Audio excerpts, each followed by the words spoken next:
What up, y'all? This is your boy, Mr. Downtown Ray Melo, and you're listening to the Entertainment Report on iHeartRadio for Wednesday, July 8th, 2015, delivering some major stories and trends going on in the world of entertainment and beyond. You can follow the show on Facebook or on Twitter, facebook.com/The Entertainment Report with Ray Melo, that's RAYMELO, or on Twitter at The Enter Report. You can listen to the show anytime you want on iHeartRadio. Just go to iHeart.com, search for The Entertainment Report, and it'll take you to the page. Actress and supermodel Beverly Johnson wasn't surprised by the revelations about comedian Bill Cosby revealed in the unsealed 2005 court documents about the former comedian.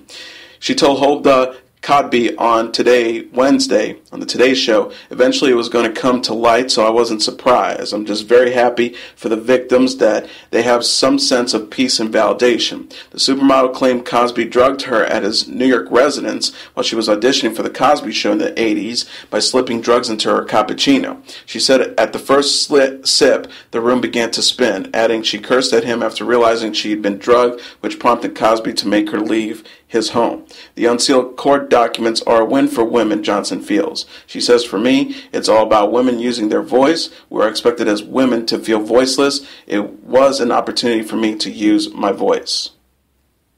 However, another famous supermodel feels violated by the unsealed court documents. Janice Dickinson, the former America's Next Top Model judge who claimed Bill Cosby sexually assaulted her in 1982, feels violated by unsealed court documents showing the comedian purchased Quaaludes to give to women for sex. The 60-year-old former supermodel told People magazine it shows that he and all his people knew all along that we were telling the truth. The reality star said she was on a trip to Bali when Cosby contacted her and urged her to come to Lake Tahoe where he was performing. According to Dickinson, the comedian then dangled the prospect of work in front to her. According to the former model and television personality, Cosby gave her wine and a pill, which caused her to pass out. However, Dickinson's claimed that she has a recollection of being sexually assaulted by Cosby. She stayed silent for 3 decades out of fear. She said, I had no one to talk to. I was scared. I was embarrassed as a Catholic. I didn't even want to tell a priest. But Dickinson sued Cosby in May for defamation in response to his attorneys, claiming she was lying about being sexually assaulted by him. Dickinson said on Tuesday of publicly reliving the night she says the comedian violated her in 1982, it's been extremely difficult for my 2 children and my fiancé and my friends, and has been extremely hard for me. It's so painful.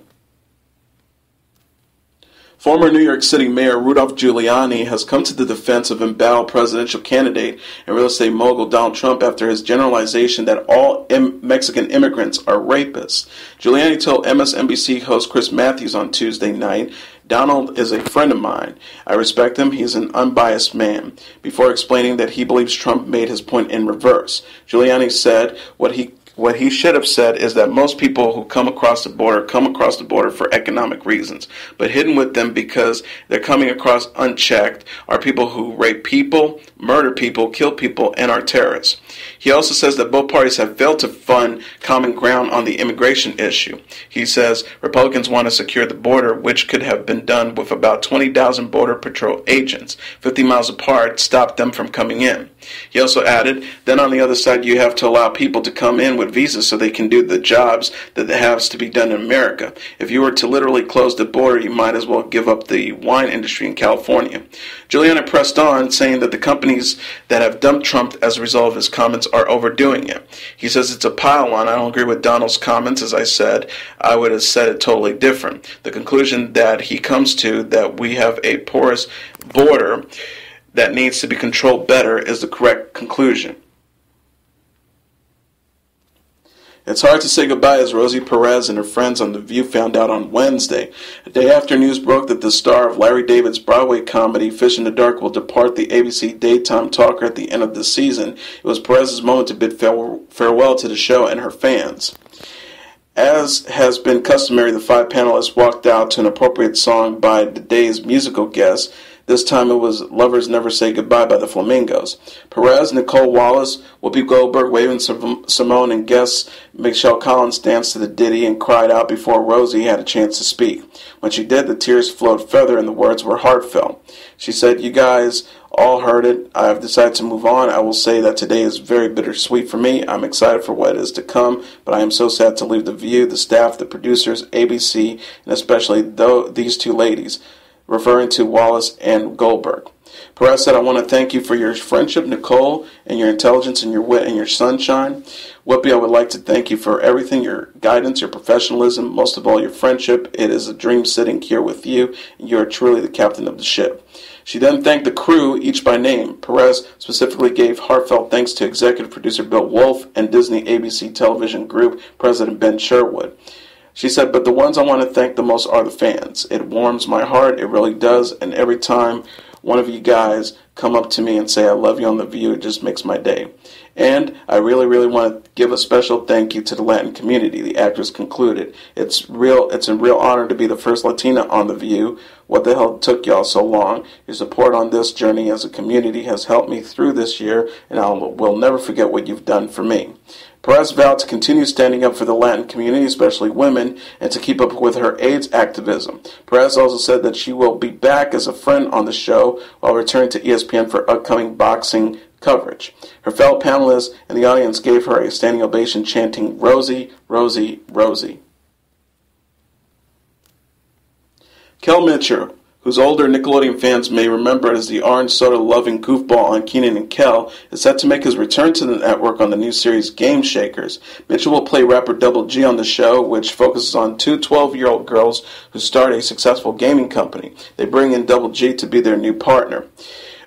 Mitchell said in an interview with Entertainment Weekly, I get to play a hip-hop mogul who's a comedic version of artists like Kanye, Diddy, Eminem, and 50 Cent. Double G is a rapper, singer, dancer, entrepreneur, investor, which gives us great storylines on the show. Mitchell continued, I love to play such a wild character because you will see some great physical comedy, but he also has a heart. He's a single dad that loves his son, Triple G, played by the very talented Benjamin Little Peanut Flores Jr. He also added there are so many layers to this character that it is one of those dream-come-true roles. The series is the brainchild of Dan Schneider, who previously worked with Mitchell on Kenan and Kel and the kids-oriented sketch show All That. Mitchell has worked steadily since Kenan and Kel ended its run back in 2000. He's done extensive voice acting, including roles on such shows as Clifford and the Big Red Dog, Pink Panther and Pals. He also appeared on TV series Wild Grinders and The Jammies. No word yet on whether or not Saturday Night Live star Kenan Thompson will reunite with Mitchell on the show. Game Shakers does not have an official premiere date, but is expected to debut in the later summer or early fall of this year.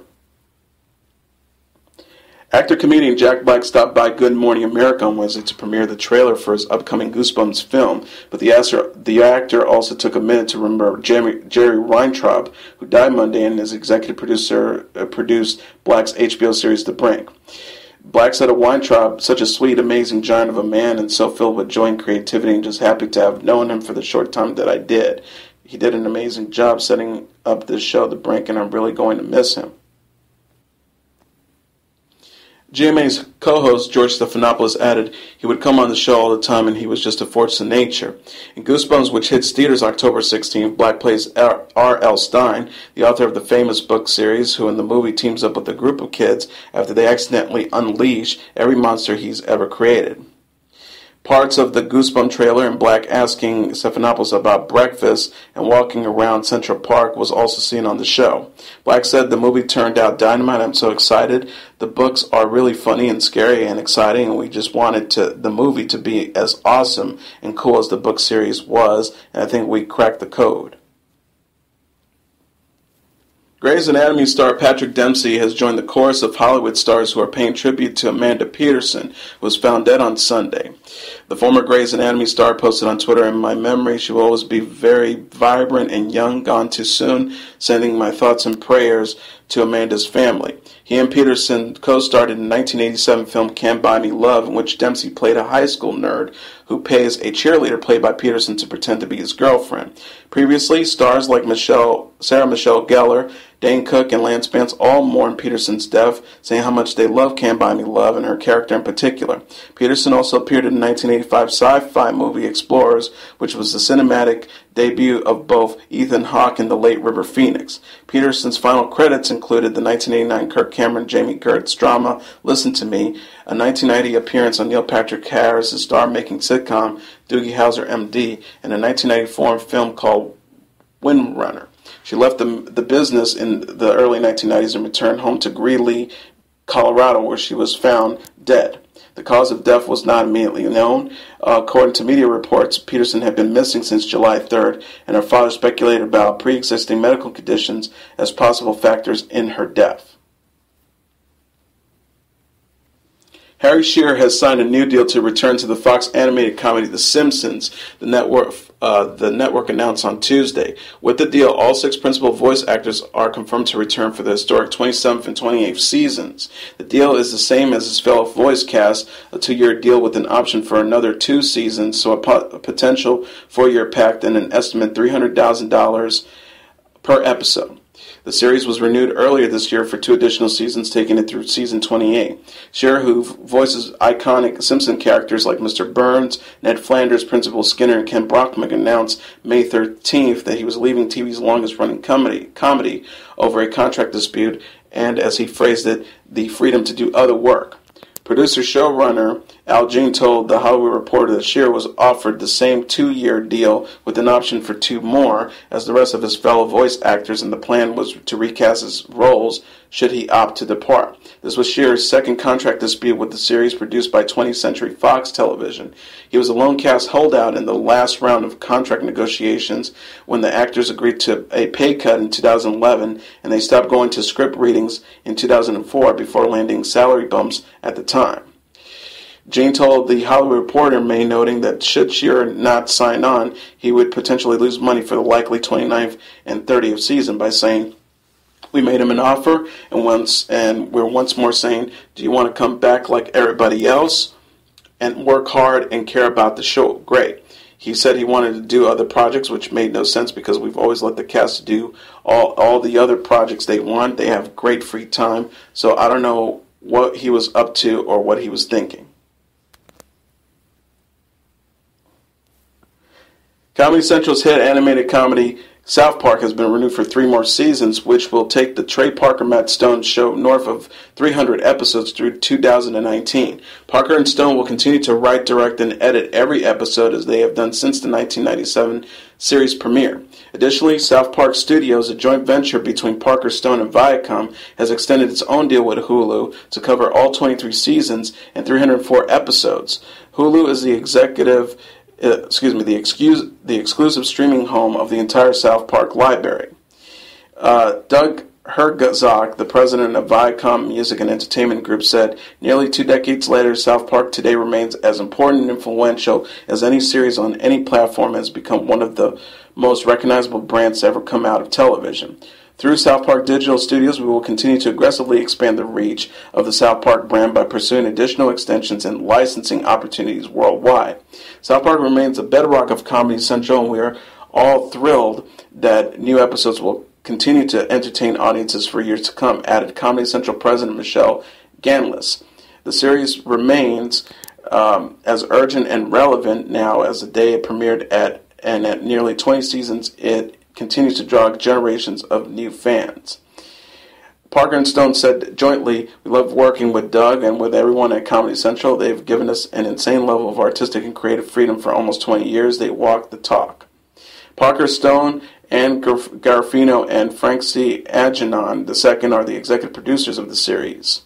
The agreement with Comedy Central was negotiated for Parker and Stone by their attorney, Kevin Morris. Season 19 of South Park premieres Wednesday, September 16th on Comedy Central.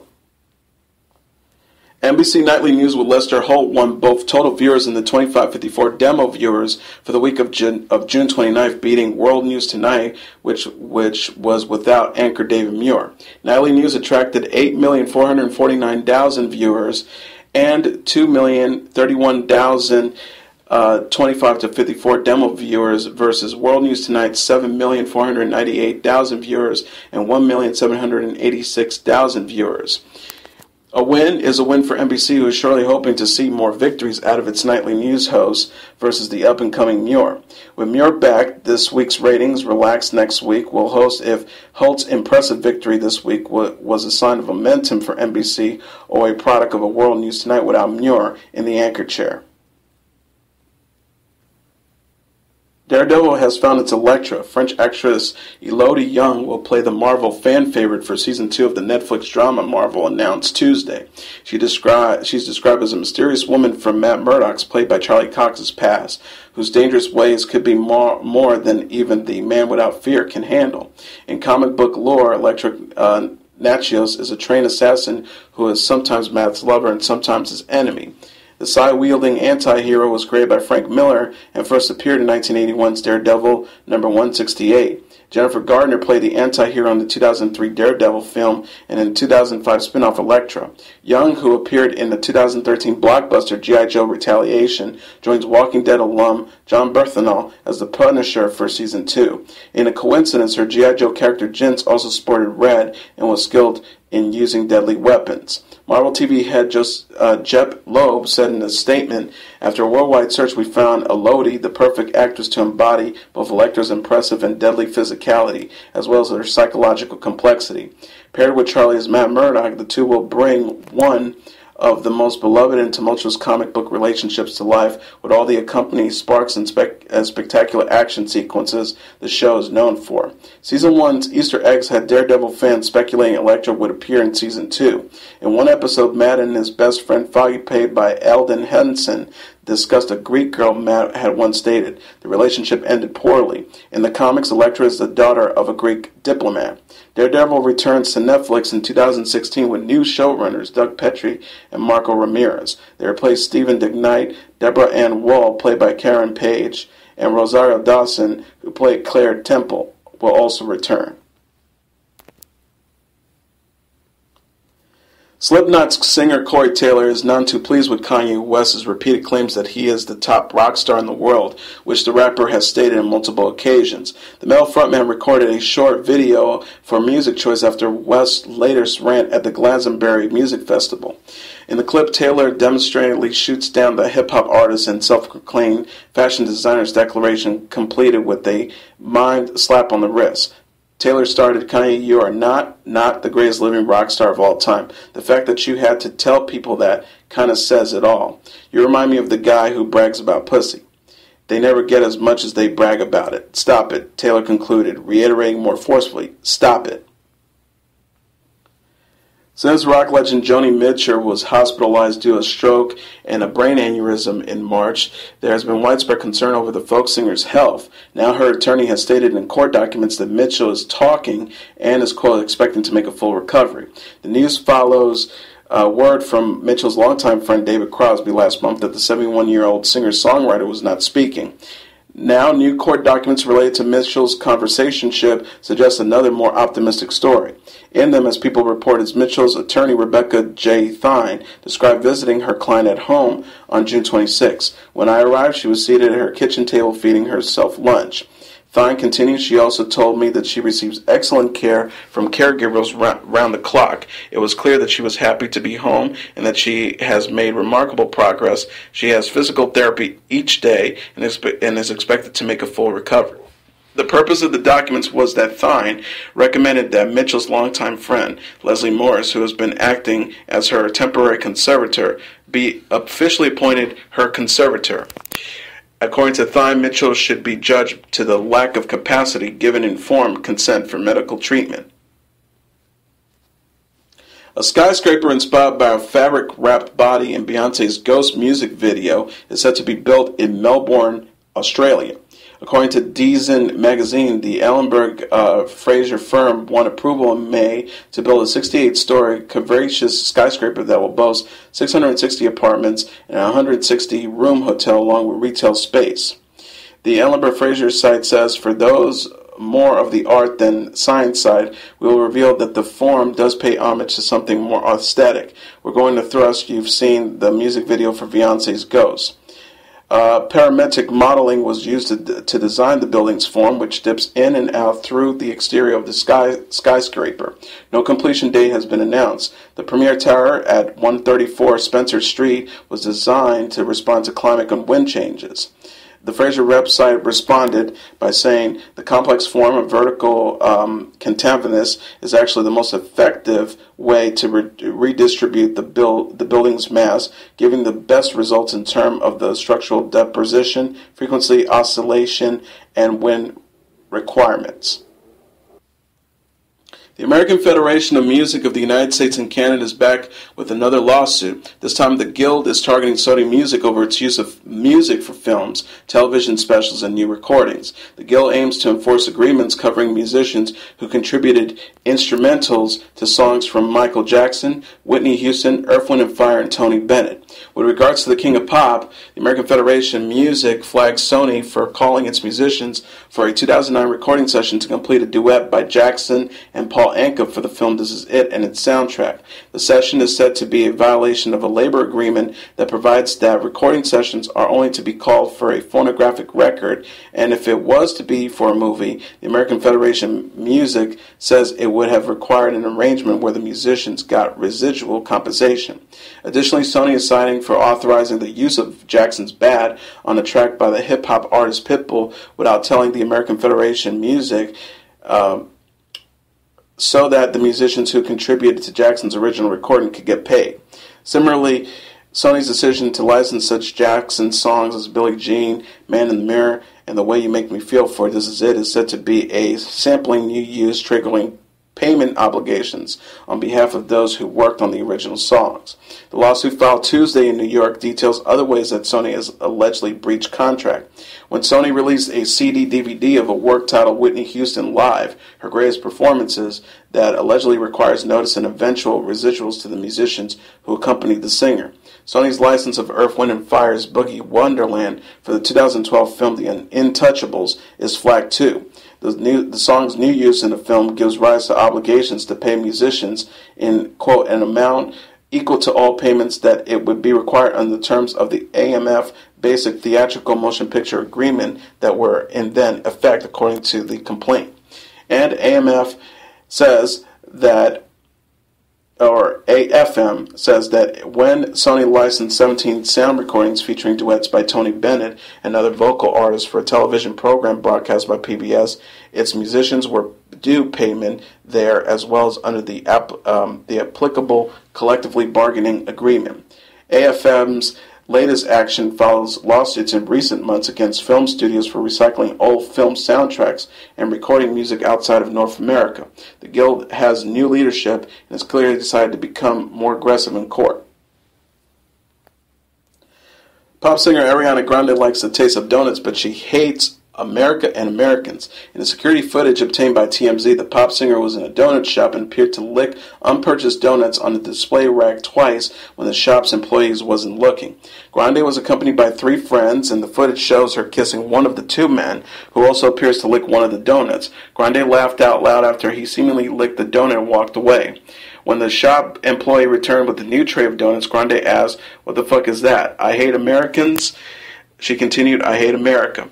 But on July 8th, the singer issued an apology for her poor choice of words in the statement, saying that she is extremely proud to be an American and was simply upset by how freely we as Americans eat and consume things without giving any thought to the consequences that it has on our health and society as a whole.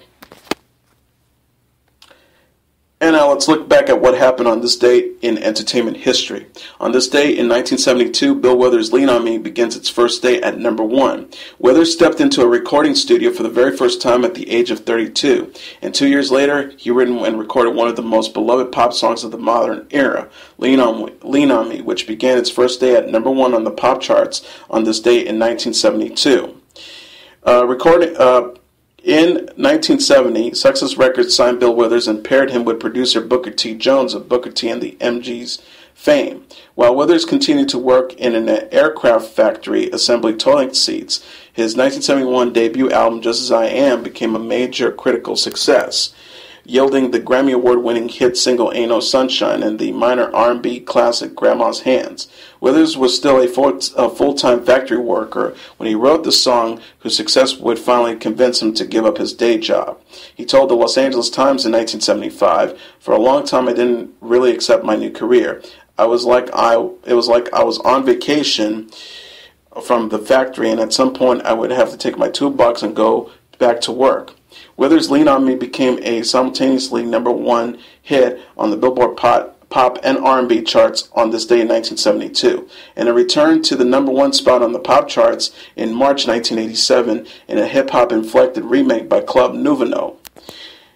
It has also been the song has been covered by artists as diverse as Michael Bolton in 1984, Anne Murray in 1999, and Limp Bizkit in 2005.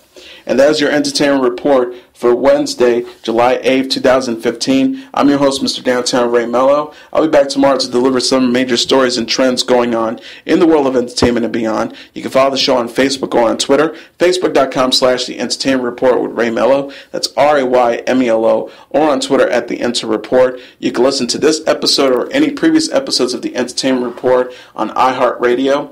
Just go to iHeart.com, search for The Entertainment Report, and it'll take you to the page. Good night, and God bless you all.